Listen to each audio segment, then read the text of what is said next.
AI can be part of the solution and is a problem at the same time.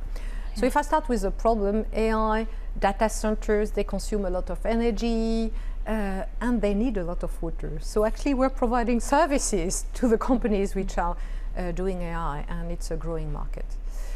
On the other side, AI can benefit ecological transformation and saving water, saving energy, saving CO2 and so on and so forth. And can make a company like Veolia more efficient.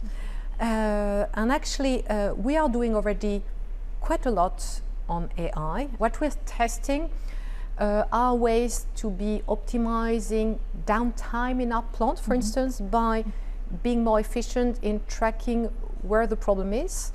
And actually, it can help you save enormous time. Of course, with everything with call centers, is be very helpful. We already have, a lot of digital tools, and it's already helping the company. But the next generation, we're having a look. When I say we're having a look, we know it would work. The question we ask ourselves is, does it worth it? Right. So we know it would work. So we are trying to quantify the benefit in euros, again, the costs in euros, and the cost in actually a negative impact on water and everything. And we iterate one or the other, and we probably will have a few where it's super interesting. But does the cost automatically come down in years to come, or not necessarily? I guess the type of solution I'm talking about, the cost of the solution will come down if we deploy ourselves more and more. So the scale will be important.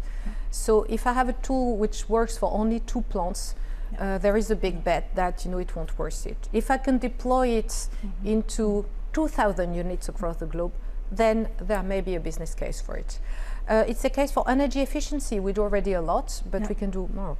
Do you realize that in 80% of the case, when you install sensor on a building and you monitor live and you optimize it, and AI can help, you can save 15 to 20% of energy without changing anything massive. But it's an upfront cost. It's usually an upfront cost, so there has to have a business return for it, of course. Are we underestimating how much energy AI needs? This is a negative. Actually, in the US, it's very much at the forefront of a lot of people's agenda.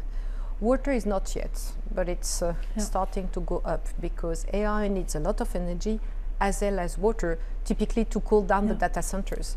But the good news is we can recycle water and we can use the wasted heat, and we're providing those type of services as well.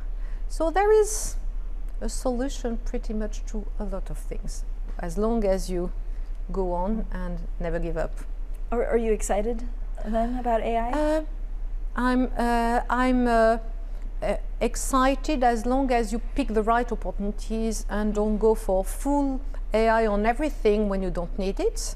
Neither an AI, I would say, denial, as in, yes, it can bring solutions. So as long as you pick the right battles, I think it can bring a lot of value, including to save water, waste and energy.